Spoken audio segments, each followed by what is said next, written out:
En la tarde, noche de hoy, nos reunimos nuevamente en nuestra aula virtual de la Fundación Excelencia, Liderazgo y Transformación para continuar con el análisis que hemos venido haciendo de manera sistemática y sostenida de lo que ocurre en Ucrania tras la invasión que efectuaron las fuerzas rusas. Como todo el planeta lo sabe, en el día de ayer, jueves 24 de marzo, llegó o inició en Bruselas, Bélgica, un periplo muy rápido y con una agenda muy apretada, el señor presidente de Estados Unidos, Joe Biden, con el fin de tratar los temas atinentes a esta crisis y ratificarle a sus socios de la OTAN las posiciones que tiene Estados Unidos, tomar algunas decisiones y dejarle en claro a Rusia cuál es la visión que tiene la Casa Blanca frente a la proyección rusa sobre el resto del continente, sin que todavía se haya podido decantar todo lo que ha ocurrido. Entonces, el análisis que haremos hoy será, como todos los análisis de las ciencias sociales, siempre sujeto a mejorías, a cambios, a reestructuraciones, porque es un análisis parcial sobre hechos puntuales que aún no han sido decantados en toda su dimensión. Entonces queremos llegar hoy, con base en esta situación de la visita del señor Biden, a analizar y confrontar, y es lo que les pedimos al final, su intervención específicamente en ese punto, es si fue la visita de Joe Biden lo que motivó las declaraciones hoy del Kremlin, que asegura que ya no están interesados, escuchemos bien, dicen que ya no están interesados en las grandes ciudades, que ya cumplieron sus objetivos y que ahora se van a dedicar únicamente al combate en Donbass y en la zona oriental.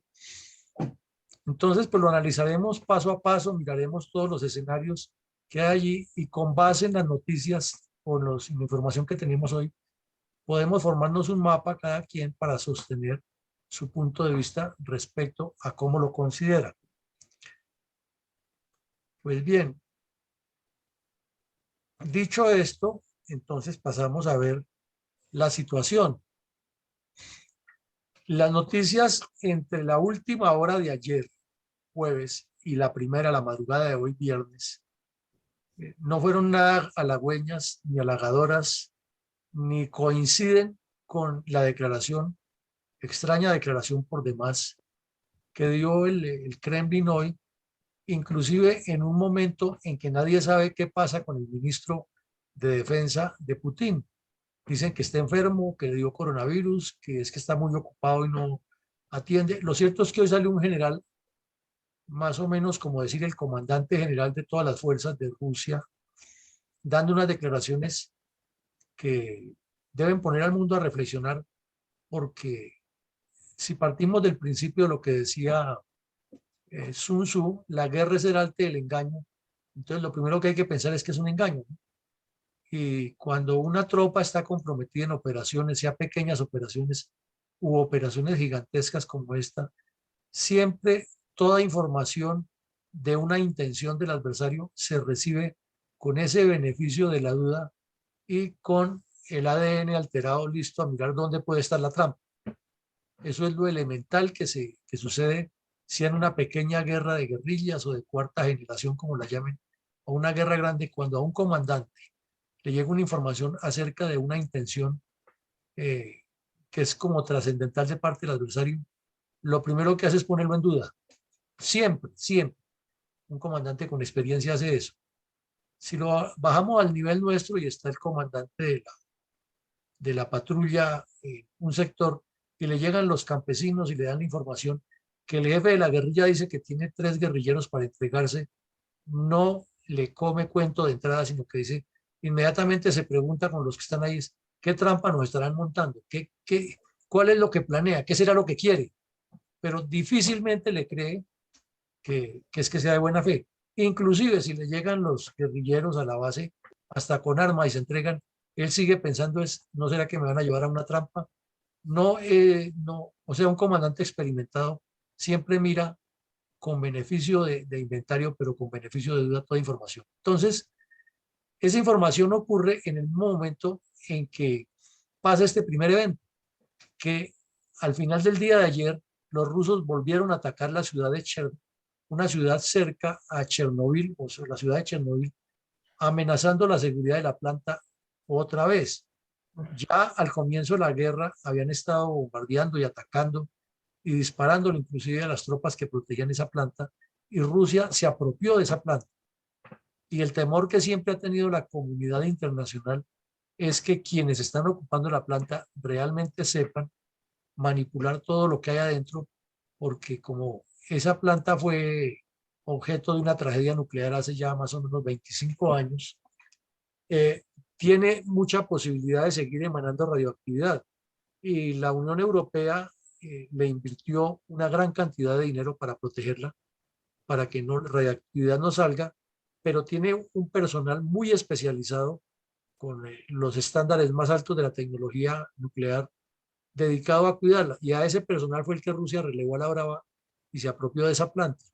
Entonces, además de que la tienen controlada ellos, volvieron a lanzar bombas y atacar cerquita de la planta. Entonces, uno diría, si a la 1 de la mañana hora de allá hacen un bombardeo sobre la planta y a las 10 de la mañana están diciendo por otro lado que van a suspender los ataques a las ciudades y que se van a dedicar únicamente a lo de la antigua o el antiguo Donbass, ¿será que les creen? ¿Será que es creíble esa versión? ¿Será que es?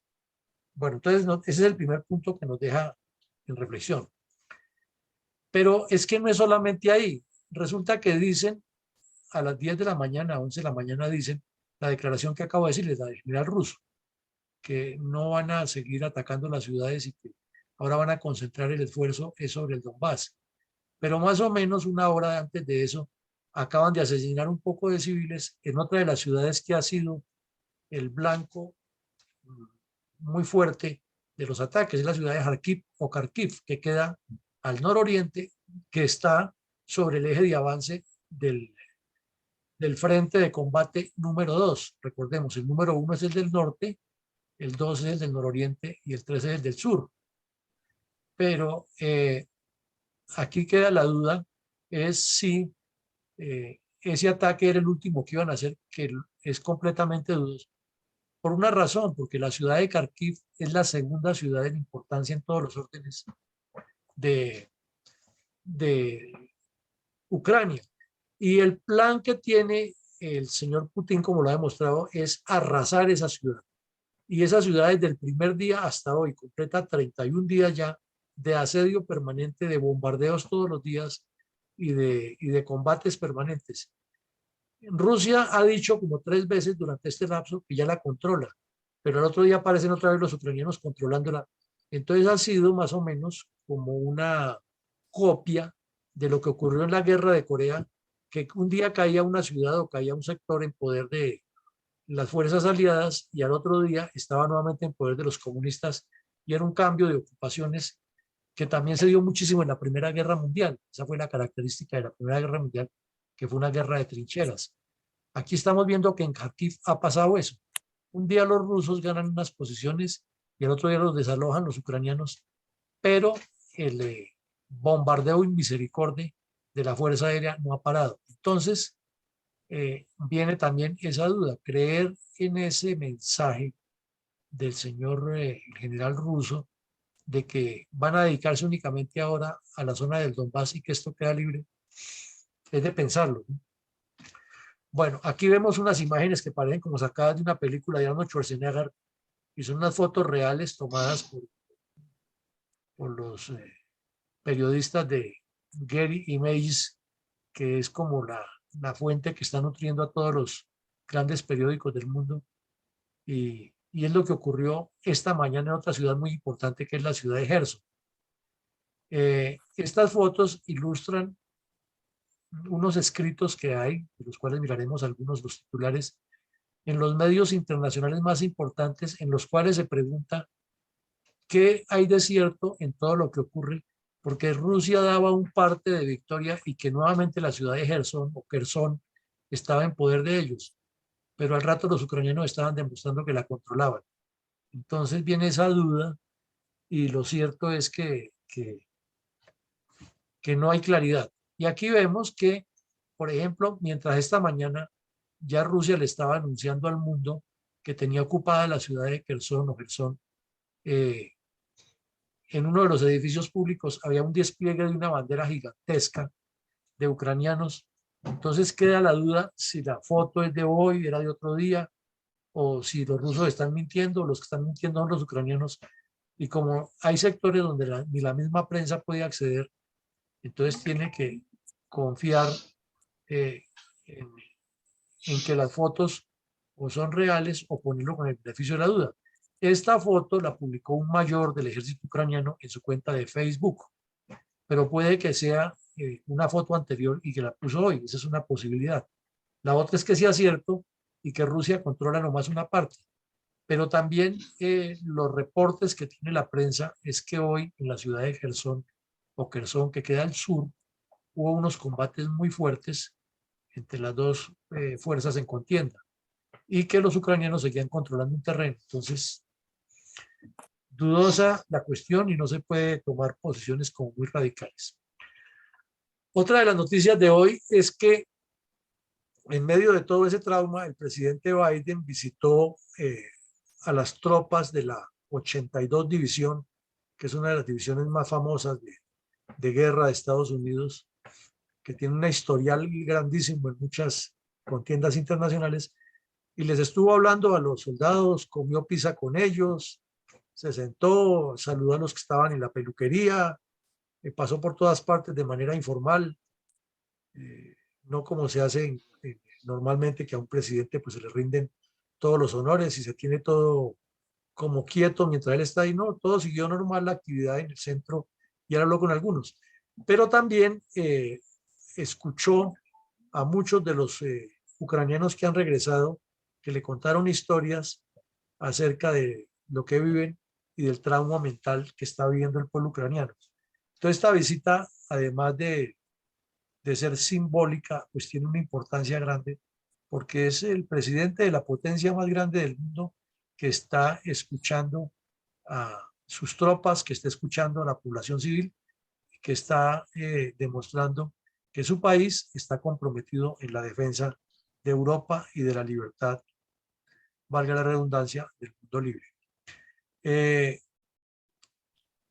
parece ser, porque no está muy hilada una cosa con la otra, que la declaración de Rusia, un poco ambivalente, dudosa, y que no hay posibilidad de darle la credibilidad total todavía, de que no va a seguir atacando las ciudades, se derivó a que esta mañana oficiales del ejército ucraniano dijeron públicamente que reconocían que por fin Rusia había logrado establecer un corredor terrestre en la frontera con el mar de Azov, desde su país, desde Rusia hasta Crimea, porque ya definitivamente los ucranianos no la controlan. Entonces también ahí cabe el beneficio de la duda, obviamente. No solamente la duda es contra los rusos, sino la duda también es en el análisis de los ucranianos. ¿Estarían diciendo la verdad los ucranianos? O si ya demostraron que tienen la habilidad de permitirle a los rusos ocupar puntos críticos y luego caerles por sorpresa y con los cohetes destruirles su fuerza, causarles bajas, causarles desazón. Entonces, ¿será que lo dijeron intencionalmente claro con el fin de provocar a Rusia y llevarla a una trampa más bien, en el sentido de que se confíe que ellos ya creen que se perdió eso y las guerrillas pueden seguir actuando? Entonces también es de pensarlo. Pero si lo miramos dentro del contexto, podría ser que Rusia escuchó esto y asumió la misma posición que asumiría alguien. Estos nos quieren poner una trampa, entonces ahora digámosles que nosotros nos retiramos no les atacamos más las ciudades, a ver si también ese cuento les suena, o como se están negociando en diferentes mesas, esos dos argumentos llegan a la mesa a ver cuál tiene más fuerza. Ahora, si se mira desde otra óptica, es a Rusia también le conviene en este momento, con las dificultades que ha tenido, las bajas que le han causado, que pueden ser 7.000, 8.000, 10.000, 3.000, 2.000. las bajas que sean, y las dificultades que ha tenido de no poder conquistar las ciudades, pues hacer una especie de cese al fuego con garantía de que no hay ataques, y mientras replantea todo el dispositivo y lo reaprovisiona y hace los relevos de fuerzas y los soldados descansan del estrés que han tenido y cambia unidades de un lado a otro, porque eso es común, el cambio de posiciones en la guerra, los que están adelante pueden pasar atrás y los que estaban atrás pasan adelante, todo eso puede ocurrir.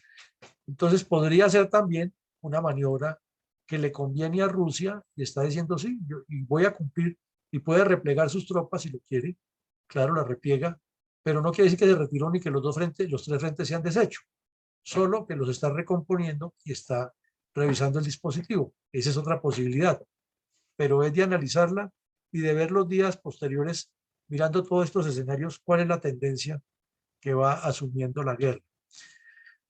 Aquí vemos que como consecuencia de la visita de Biden, no es que se decidió en ese momento, sino que se hizo público, es el reajuste del dispositivo de la OTAN. Y entonces viene un punto del cual hemos hablado ya varias veces en estos días y lo volvemos a reiterar. Es que aquí está Rusia al oriente y tiene sus límites, como lo hemos dicho, con Estonia, Letonia y Lituania, pero que además Rusia tiene, por esas rarezas de la geopolítica, un pedazo de territorio sobre el mar Báltico que está bloqueado para entrar a Bielorrusia con Polonia y Lituania. Entonces, vamos por partes. Se duplicó en algunas partes y en otras se multiplicó por 8 a partir de hoy la presencia de tropas de la OTAN en toda la frontera. Y esto ya son palabras mayores ver un dispositivo así. ¿Por qué? Porque es elemental y sencillo. Rusia está atacando a Ucrania aquí en el oriente. Y lo único que lo limita el ataque hacia el oriente de tropas a pie es el río Dnieper. Pero por Bielorrusia, que está al occidente del río Dnieper, ya entraron tropas rusas y tropas bielorrusias a Ucrania. Entonces, además de esto, toda esta zona del occidente de Ucrania ya ha sido blanco de bombardeos. Entonces, ¿cómo creer esa teoría del señor Putin si tiene tropas aquí al occidente del río y la ciudad de Kiev queda más o menos aquí donde está el cursor rojo, el láser, eh, y la están atacando por el occidente y han golpeado las demás ciudades y es por aquí, por el occidente, donde llegan todos los apoyos de armas y logística que están recibiendo los ucranianos para evitar que los rusos se tomen las ciudades. Entonces, ¿será que se puede creer en esa voluntad tan buena? Y como dijo el bobo Arequipe, de esto tan bueno no dan todos los días, porque lo que plantea Putin es que va a retirar todas sus tropas de aquí y que se va a venir únicamente a pelear lo que siempre decía al principio, que era la razón de ser, que es el Donbass. Es dudoso. Pero además, ya mirándolo en forma estratégica, así como cuando el mundo se puso en alerta amarilla, naranja y roja y verde, todas las alertas que hay, cuando Rusia colocó tropas aquí en Bielorrusia y aquí en los sectores alrededor de Ucrania, se pensó inmediatamente en que Rusia iba a invadir. Aquí se supone que ellos están dentro de su territorio y que lo que están es evitando que la guerra se pase al otro lado. Pero es que cada día la línea se pone más fina, ¿no? Demasiado fina. No más mirando este pedacito aquí. Eh, Rusia toda la vida, no es de ahora, ha tenido el deseo de abrir un boquete, así como el argumento de Bolivia que tiene que Chile darle un pedazo y Perú darle un pedazo para salir al mar. Rusia ha venido diciendo eso, que Lituania y Polonia tienen que dejarle un pedazo para salir del mar, porque es que su territorio está partido en dos. Es como si Estados Unidos dijera que Canadá tiene que abrir un corredor desde la Alaska hasta California, porque es que así no puede estar la integridad de Estados Unidos. Y eso tendría unas razones al estilo Petro o al estilo Maduro, pero en la lógica no las tiene. Entonces, este es un riesgo grande, este boquete, este pedacito de territorio. Por abrir este pedacito de territorio puede desatarse la tormenta. Y hay una circunstancia agravante que si ustedes miran por el número de tropas, Polonia tiene 130.500 hombres ya listos en capacidad de combatir y Lituania tiene 20.800 que son hartos de acuerdo con su tamaño. Estonia y Letonia sí tienen ahí poquitos, de a 9.000 cada uno.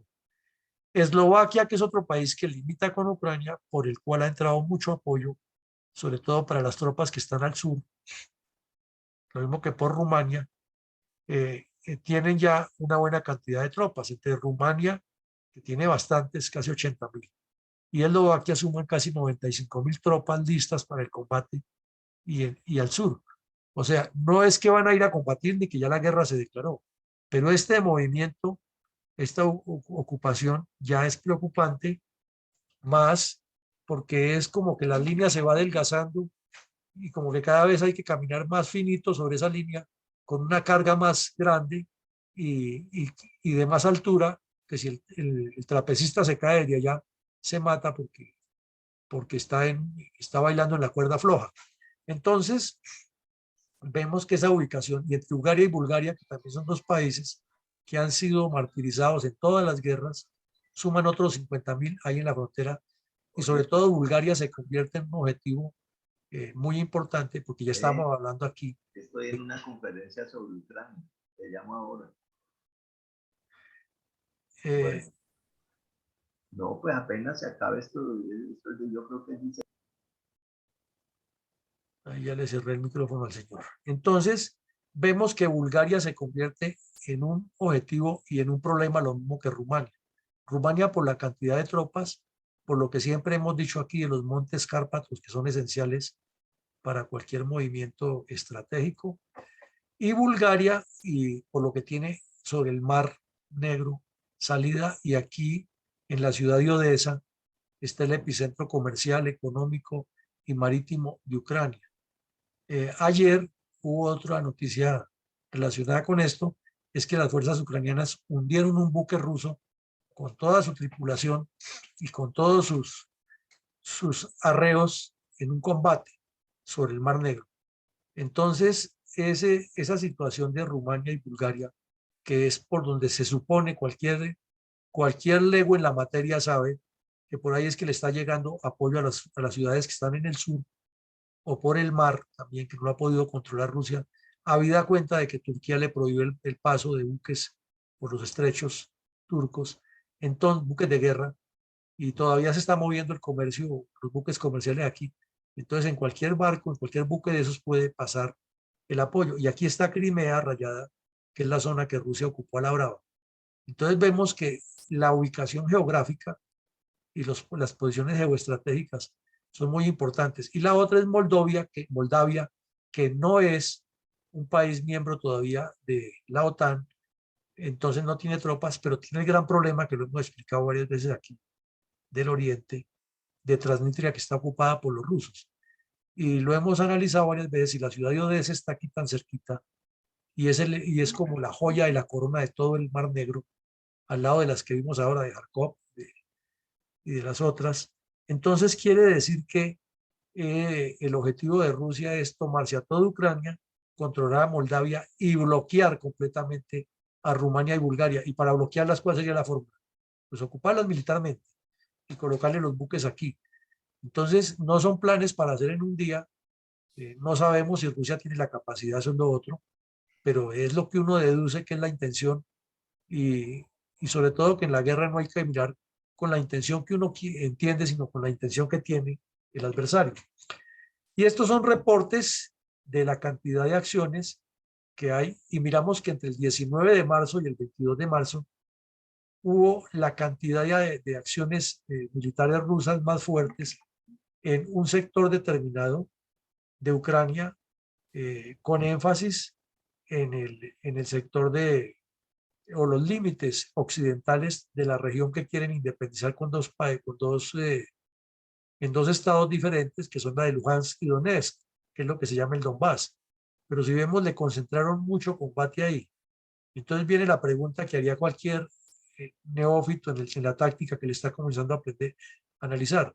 Si ya hicieron toda esta zona, ¿realmente será que el deseo, el propósito es como lo dijeron hoy, de mover todas las tropas de estas zonas y venirse para acá a vencer esta resistencia y a garantizar que el Donbass, ya todo esto, quede completamente independizado de Ucrania, y que Rusia tenga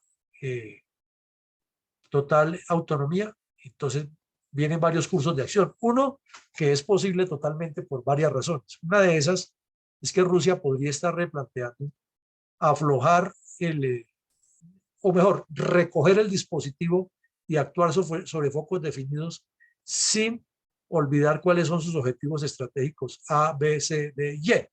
Entonces los va haciendo de esa manera y va rodeando, primero rodea esta zona, la libera, y al rodearla y liberarla se da la posibilidad de hacer una ocupación militar completa, sería la fórmula, para actuar ya como si fuera territorio ruso o territorio prorruso, como está en este momento en el caso de Bielorrusia, que nadie discute eso. Bielorrusia como país autónomo puede darle apoyo a Rusia, claro, se mete en un problema internacional el bárbaro, pero es autónomo y le está dando esa potestad. Entonces aquí lo que parecería ser es que una de las intenciones sería esa. Ya concentró en estos días mucho fuego, mucho combate aquí, como lo vemos con los puntos rojos, para garantizar que las fuerzas ucranianas que están formando una especie de línea defensiva en este sector sean derrotadas y entonces ya les queda todo este territorio libre, más el corredor que supuestamente hoy abrieron y en la ciudad de Mariupol, entonces controlan el mar de Azov, bajan y controlan aquí el mar Negro. Esa sería una opción. La otra opción es que no van a hacer eso, sino que van a seguir combatiendo aquí y distrayendo, que eso se llaman los ataques de distracción o maniobras de engaño, mientras estas tropas que están aquí se recuperan sin dejar el bombardeo permanente sobre las ciudades, pero ya aducirían, mientras se reestructura todo ese dispositivo que hablábamos al principio, de reestructurarlo y lanzar los ataques. Entonces, esos son cursos de acción, que es lo que tiene que hacer un oficial de inteligencia, en este caso los ucranianos y los Estados Unidos, de mirarlo con pinzas y de coger todos estos hechos y hacer la sumatoria, hacer las matrices, y de ahí salen fortalezas, debilidades y opciones, acciones, etcétera, etcétera. Pero tienen que mirarlo así, y naturalmente lo están mirando así, porque si la guerra que han hecho les rindió efecto, pues no se pueden sepultar con el mismo esquema hasta el final de sus días, como tampoco pueden dejar de analizar permanentemente cuál es la intención de Rusia. Entonces es otro punto que queremos agregarle al análisis que ustedes harán al final, es eso, de cuál podría ser realmente la intención de Rusia. Bueno, seguimos avanzando y vemos aquí que la noticia de hoy fue esa, que Rusia dice que se enfocará en el oriente, o sea, en lo que estábamos viendo, y señalando un posible alivio de presiones a las demás ciudades. Entonces ya lo hemos analizado varias veces, lo hemos repetido, es de dudarlo, es de pensarlo dos veces y podría ser una maniobra de engaño. En las grandes transformaciones de la humanidad siempre ha habido una maniobra de engaño, una operación Jaque, una operación Chawin de Huantar en el Perú, una operación de la liberación de Mussolini en el Gran Sasso y muchas operaciones que se realizan con fuerzas especiales en la retaguardia del adversario, siempre para golpearlo donde más le duele y con la mínima cantidad de tropas.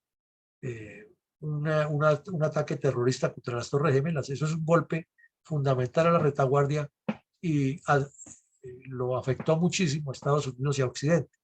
Entonces, ese tipo de acciones son siempre previsibles y repetimos, el primer concepto del señor Sun Tzu es: la guerra es el arte del engaño. No el engaño individual de tú a tú y que tú me engañas o yo te engaño, no. El engaño táctico, el engaño estratégico, hacer creer una cosa para hacer otra. Por eso se llaman ataques de distracción, ataques de engaño, maniobras de engaño, fintas, trampas, ardides, todo eso es válido en la guerra y el que mejor las maneje conduce siempre al adversario al engaño. Por ejemplo, cuando la guerra del Golfo Pérsico se le hizo creer a Saddam Hussein que todo el ataque principal iba sobre un sector de Irak y él salió y movió todas sus tropas allá y le desembarcaron paracaidistas y le hicieron un envolvimiento por la retaguardia y quedaron todas esas tropas fraccionadas sin poderse comunicar con Bagdad. El que asomaba la cabeza se la volaban allá en el desierto.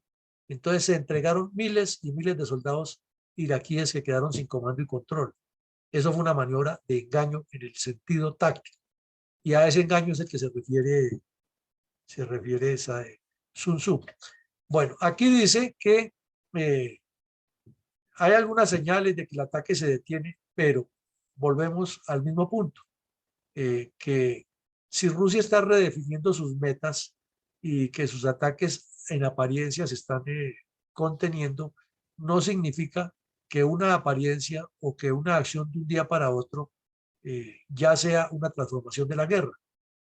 Recordemos un ejemplo histórico de Simón Bolívar, que venía con muy pocas tropas por un sector medio montañoso y los agentes de inteligencia que habían mandado adelante descubrieron que había un montón, un ejército grande español viéndolo y esperándolo.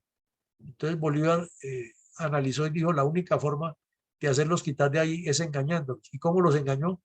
Le ordenó a los que iban adelante que se devolvieran por entre la maleza y volvieran a subir el cerro, se devolvieran por entre la maleza y volvieran a subir el cerro, hasta que los españoles creyeron que era tanta la gente que venía que era mejor quitarse de ahí y le abrieron un espacio. Eso es un engaño táctico. Entonces, ¿por qué no pensar eh, que Rusia podría estar usando eso? Sin descartar la otra opción que les digo, que es la de enfocarse paso por paso, mantener vivos los tres frentes de combate, no reducir los bombardeos aéreos, sino seguirlos manteniendo con el cuento de que mientras no les reconozcan y no les cedan, ellos seguirán combatiendo porque la guerra no ha acabado, mientras ganan tiempo y readecuan todo ese dispositivo y reevalúan lo que está pasando, que es una teoría que hemos mantenido desde el primer día, que con el argumento o con el análisis de esa columna motorizada que duró tantos días ahí sobre la carretera y que luego se dispersó y que tampoco se ha recibido una información clara de qué pasó con ellos. Rumores, mil, pero en las guerras, sean grandes o chiquitas, rumores recibirán todo el tiempo los comandantes. En una zona de combate de guerrilla se reciben rumores todos los días, que la guerrilla dijo, que no dijo, que va a hacer, que sí va a hacer, que piensan atacar todo el pueblo. Entonces la apreciación de situación que se hace diario se comienza a analizar, son todos los detalles para ver cuál es el curso de más probable adopción. Y entonces por ahí se juega el comandante siempre las cartas, porque tiene que estar analizando al adversario. Entonces aquí también esto requiere un análisis muy completo. Aquí dice, por ejemplo, volvemos a la ciudad de Gerson, y dice que los informes en conflicto, los informes controversiales eh, de, de lo que está ocurriendo, entonces dejan la duda si Rusia tiene aún el control total de Gerson. Lo veíamos ahora con la bandera colocada, que no sabemos si la bandera fue de días anteriores o fue real hoy, pero esta foto nos muestra el salvajismo con que está actuando, la barbarie con que está actuando la Fuerza Aérea rusa sobre esta ciudad. Y es una ciudad que, igual que Kharkiv, la del nororiente, desde el primer día no ha dejado de recibir fuego permanente y es mucho el daño que han causado los rusos, pero también se han llevado bastante daño. Por ejemplo, en esta pista que se ve ahí, hace 3, 4 días, les cayeron de sorpresa unos comandos ucranianos y les destruyeron varios helicópteros en tierra y tuvo la Fuerza Aérea Rusa que evacuar ese aeropuerto de afán porque estaban perdiendo todas sus aeronaves. Entonces, imaginemos una alarma de esas como las que presentan en las películas y saliendo todos esos aviones a la carrera y helicópteros y los comandos desde el suelo disparándoles misiles y cohetes para tumbarlos. Eso debió ser otro evento de esos que pasarán a la historia para que Hollywood se inspire y haga alguna película en breve. Bueno, lo mismo dice aquí que la ONU subraya, resalta que las muertes que ha habido en Ucrania constituyen o podrían constituir crímenes de guerra.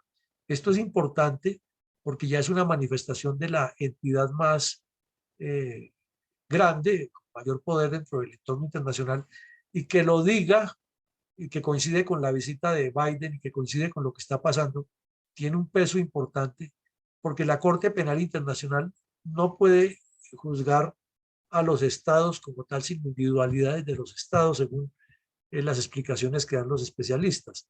Entonces no es decir Rusia comete crímenes de guerra o Putin comete crímenes de guerra simplemente. Es que tiene que demostrar las pruebas de que las órdenes las dio Putin y que hay no solamente una deducción de lo que pasó, sino que hay órdenes. Entonces, generalmente, por eso los que salen implicados en estos crímenes de guerra son los generales, y ahí este es el ejemplo más patente, es el juicio de Nuremberg, donde se comenzó a sentar jurisprudencia sobre esto, y los juicios que le hicieron a los generales japoneses al final de la Segunda Guerra Mundial, como consecuencia de la famosa marcha de la muerte del general Homa y de los otros almirantes del ejército japonés, de la Fuerza Armada japonesa. Entonces, ya la ONU está dando algunos argumentos, y aquí en el escrito, en el artículo, se puede leer y analizar ya más datos, cifras, con fechas, con casos concretos, y resaltan ahí el de la foto que está en un edificio residencial con las pruebas fílmicas y fotográficas de que es una zona residencial que fue producto de un bombardeo ruso y que murieron civiles como el que está en la foto. Naturalmente que ya Rusia ha regado su red de propaganda, que es muy fuerte, a decir que no son mentiras, que ellos no han hecho eso y que eso lo han causado son los mismos ucranianos enviados por Estados Unidos para desprestigiar a Rusia. Pero claro que las pruebas están grandes. Y como esto se trata no de una guerra híbrida, que es una recomendación que le damos a todos los que asisten a estos eventos, que no digan guerra híbrida, porque eso es una palabreja que se inventaron para ponerle colgandejos a la guerra. La guerra es la guerra. Entonces lo que argumentan es que es una guerra híbrida porque combina ciberespionaje y eso son mentiras. Eso es parte de la guerra. Entonces así hubiéramos llamado guerra híbrida al trabajo de inteligencia técnica que se hizo, las interceptaciones de comunicaciones que hicieron en la Segunda Guerra Mundial. Entonces también fue híbrida, porque era la tecnología de ese momento. No, la tecnología siempre ha sido parte de la guerra, siempre, siempre. Recordemos a los antiguos romanos cuando mejoraban sus armaduras con unas condiciones especiales para que no le pesaran tanto a los soldados, y reemplazaron en algunas veces la armadura de acero por unas armaduras de unos cáñamos y unas fibras que amontonada una con otra se volvían igual de resistentes que el acero, y no le producían ni tanto calor ni tampoco le impedían la movilidad a los soldados. Entonces una tecnología. Entonces eso también fue híbrido, porque utilizaron la tecnología para mejorar la capacidad de las tropas. Esos son inventos que no cuadran. Lo que hay es una especie de guerra que combina múltiples factores, lo decíamos anoche en CNN, es relacionada con la habilidad que han tenido los ucranianos para manejar unidades de combate de fuerza regular, es decir, compañías, batallones, brigadas normales, con unidades de guerrillas integradas por civiles y por militares que van y golpean y regresan y como la pulga pican al adversario, que es un mastodonte grande, y cuando el mastodonte se devuelve, vuelven y lo pican. Entonces, esa es una técnica que también es válida y que se ha utilizado en muchas guerras. En la Segunda Guerra Mundial fue común, lo que pasa es que el escenario era diferente, eran las islas del Pacífico. Pero hay que entender eso. Entonces, en medio de todo ese enredo, para que a los que les gusta la palabra híbrida la metan ahí, pero no es híbrida, es que el señor Putin hoy volvió a una nueva argumentación muy propia de la doctrina soviética y muy propia de la antigua doctrina nazi, y es a defender cultura. Entonces, le da la vuelta al asunto y dice, no, lo que pasa es que Rusia en este momento es víctima de un ataque contra su cultura, porque Occidente lo que está haciendo por medio de los nazis que están en Ucrania es atacar la cultura rusa para desaparecerla. Y con esa argumentación va construyendo todo un discurso que además encuentra gente que se lo replica en el mundo y lo vuelve una realidad. Pero es una argumentación más bien dialéctica, de enredo de palabras, que la utilizan mucho, en especial, o la han utilizado mucho en especial los comunistas después de la Segunda Guerra Mundial. Y el señor Putin, que conoce muy bien esa teoría, no es que él esté ahora pensando en que Rusia vuelva a ser comunista, él lo que tiene es una visión imperial, una visión de que lo miren a él como un zar, ya va a cumplir 70 años y le está entrando la demencia senil muy rápido, y entonces quiere convertirse en el epicentro del mundo, y está arriesgando todo y quiere meter a Rusia en una locura, y la está metiendo. Entonces le está metiendo el argumento ahora es que Rusia tiene que defenderse de un ataque contra su cultura. Y tiene todo un discurso. No son 4 palabras, sino que argumenta que la historia de Ucrania viene de ta, y que por allí, por allá, y que la presencia de las fuerzas. Y desafortunadamente, como lo hemos dicho, cada acción que se tome es necesaria para proteger al pueblo ucraniano que está siendo masacrado, pero también se convierte por paradoja en un argumento más para que este señor diga, mire, que es que me quieren atacar. Entonces, por ejemplo, veíamos el mapa de la colocación de las tropas y él le vende al mundo inmediatamente, es que la culpa la tiene Occidente, que me han colocado tropas ahí y yo tengo que salir a defenderme. Pero uno se pregunta, ¿cuándo en la historia de la humanidad o en los últimos 30 años, para ser más específicos, cuándo Ucrania ha tenido una sola acción agresiva, violenta o desafiante o que ponga en riesgo la seguridad rusa? Nunca. Al contrario, el pueblo ucraniano ha sido abierto, viven muchos rusos allí y Ucrania ha sido más cercano a Occidente, no solo ahora, sino inclusive durante la época soviética. Ucrania siempre ha tenido como una tendencia más a occidental por varias razones, una entre las cuales es que hay judíos y los judíos han tenido siempre una apertura porque primero el negocio y lo que se pueda sacar de ahí y la cultura judía tiene otra forma de ser.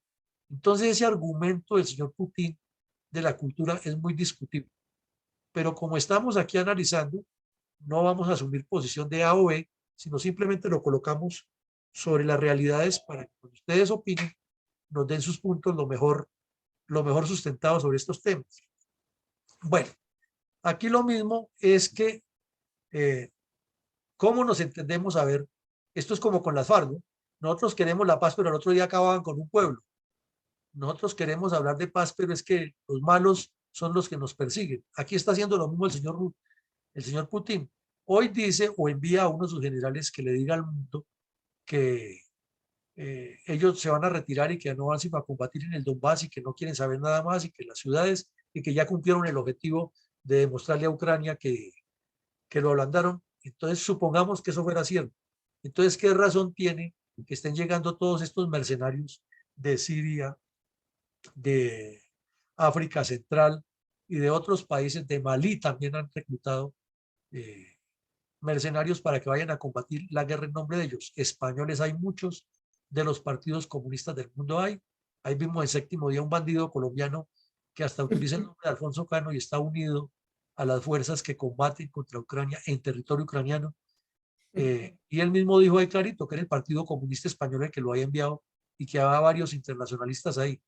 Sirios hay por montones y también chechenos que son salvajes con su país. ¿Cómo será contra el país que no es de ellos?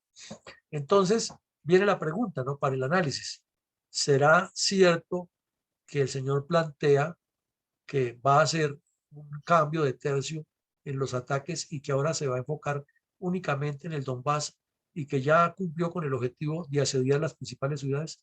Entonces viene otra pregunta que se haría cualquier lego en materia de estrategia militar. Entonces, ¿cuál era el objetivo? ¿Era destruir o destruir la ciudad y dejar tirado y todo irse? ¿O era realmente, eh, o es realmente engañar y seguir atacando hasta posicionarse? Conociendo la mentalidad de Putin, desde esta óptica nos inclinaríamos de que hay un engaño y él lo que quiere es ganar tiempo.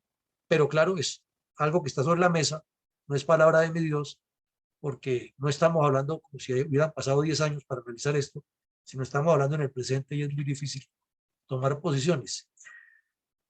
Ayer el señor Biden le dijo a la Unión Europea y hoy lo reafirmó que Estados Unidos se compromete a suministrar 15 billones de metros cúbicos de gas licuado para abastecer a Europa y que Europa inicie un desescalamiento de la adquisición de gas de Rusia. Entonces ya aparecieron unos primeros ministros diciendo, o presidentes de esos países, que máximo en junio, julio del 24 ya está completamente cerrado el negocio con Rusia. Están hablando de posibilidades a futuro, pero resulta que como lo vamos a ver ahora, pues la oferta es muy buena y Estados Unidos tiene el, el, la reserva. Lo que no tiene todavía es la infraestructura instalada para que se cumpla de lado y lado eso. O sea, de ambos lados tendrían que cuadrarla y eso sería un trabajo también demorado y podría dar hasta el 24. Pero ¿será que de aquí al 24 se aguanta Europa toda esa presión después de una pandemia y una crisis como la que ha habido y con una juventud que cada vez es más impredecible en todas partes? Pregunta. No podemos dar aquí conclusiones tan concretas. Bueno, y en respuesta, los países de la Unión Europea le contestaron que van a hacer las negociaciones de manera conjunta. O sea, que si se va a comprar gas, un ejemplo, entre Italia y Suiza, que están cerquita, lo compran en un solo paquete y luego entre ellos manejan la distribución. Entonces, hoy acordaron eso y lo van a manejar así. El problema sigue siendo el de la capacidad instalada para recibir toda esa cantidad y sacar esas reservas, y sabemos el problema que hay en los puertos en Estados Unidos también en este momento por la acumulación de materias, de productos, los controles sanitarios y todo lo que ha demorado el abastecimiento interno de Estados Unidos y también la salida del comercio de allá, y que ha ocasionado también en parte la inflación que está soportando el ciudadano estadounidense. Entonces, interesantes los pactos, los acuerdos, soluciones que se pueden quedar muy bien sobre el papel, pero como todo lo que se planifica, el cuello de botella está cuando se pone a andar, y eso tiene muchos bemoles todavía. Bueno, en este artículo, en este documento, está mucho más explicada ya con términos técnicos, con capacidad de producción instalada, con capacidad de controles, con lo que son las épocas de navegación en el mar. Sabemos que la época de navegación en el mar tiene su periodo de tormentas en algunas zonas del Caribe y con extensión casi hasta la península ibérica, y que eso obliga a los buques o a cambiar de rutas o a estacionarse o a quedarse en puerto, y todo eso afectaría. Entonces, todos esos estudios, esos cálculos, lo están haciendo, lo están mirando, y con experiencias y con cifras y con investigaciones y con seguimientos, a ver cómo le solucionan. O sea, la idea, la decisión está tomada, la idea es buenísima, pero del dicho al hecho todavía hay un trecho que hay que resolver y hay una cantidad de escollos todavía por superar. Sin embargo, pues no se puede descartar, y es la opción que encontraron por ahora y que aprobaron ayer en la reunión de la OTAN. Pero igual que en la guerra, todas esas decisiones son susceptibles de revisión y de ajustes.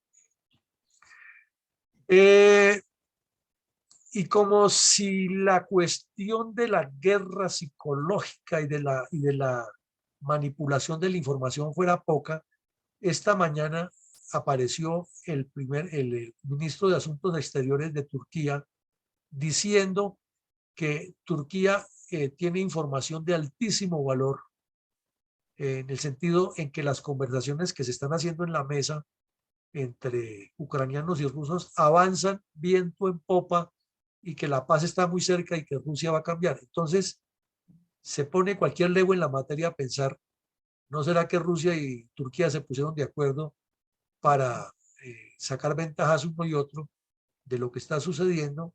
Porque tienen intereses mutuos y en conflicto, sobre todo en la zona de Nagorno-Karabaj, y con los armenios y los azeríes, que se aman como Petro y Uribe y se odian como Petro y Uribe. Entonces, cada uno de los dos tiene influencia ahí en esa región, y el señor ministro de Relaciones Exteriores de Turquía, pues es una persona de muy alto nivel internacional y de representación de su gobierno.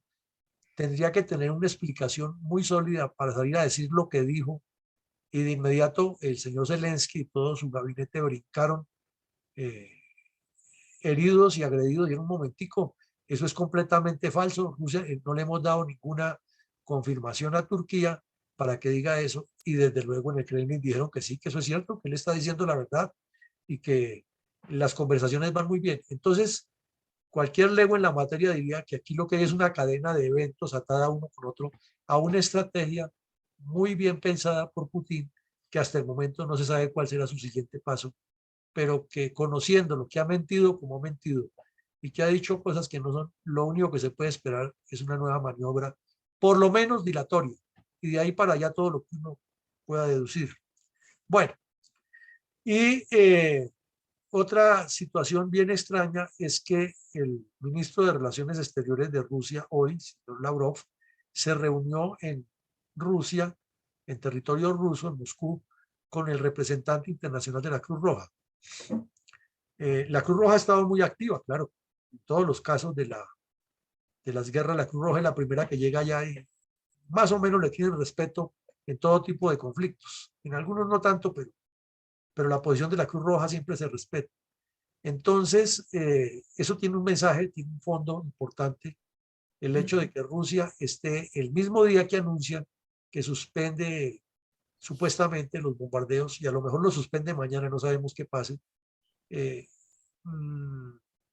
si reciba al señor de la Cruz Roja y hable de que están dispuestos todos a que haya paz y que las cosas van bien. Entonces, son una serie de elementos que nos dan ideas para que luego, cuando todos ustedes opinen, nos den sus puntos de vista. Y dejamos hoy intencionalmente para última ayuda el titular del New York Times, porque llama la atención, ¿no? Que por un lado dice que las señales de Rusia o que Rusia da indicios de que podría estar disminuyendo sus objetivos de guerra, sus intenciones de guerra, sus metas de guerra. Ese es el titular del New York Times, que son titulares que son muy bien pensados y analizados. Pero si miramos todo lo anterior, ¿será que sí? Entonces esa es la pregunta que queremos hacerles a todos y la que les pedimos que nos contesten. Si la visita de Biden incidió en esta decisión rusa supuesta de disminuir los combates terrestres y concentrarse solamente en Donbass, o se trata de una maniobra de engaño. Y al argumentar por qué es una maniobra de engaño o por qué sí es sensata, pues da sus puntos de vista muy específicos. Entonces le pido el favor a Rosita que hoy maneje la sala, que les dé la palabra y que nos enfoquemos todo eso, que no echemos discursos, que no demos conferencias paralelas, sino específicamente eso. La visita de Biden incidió o no incidió, y si Rusia está obrando de buena fe o podría estar montando una trapisonda peor. Bueno, con mucho gusto, mi coronel. Muy comedidamente le solicitamos a los participantes en sala que utilicen el tiempo de 2-3 minutos máximo para expresar cosas bien concretas. Yo sé que es difícil porque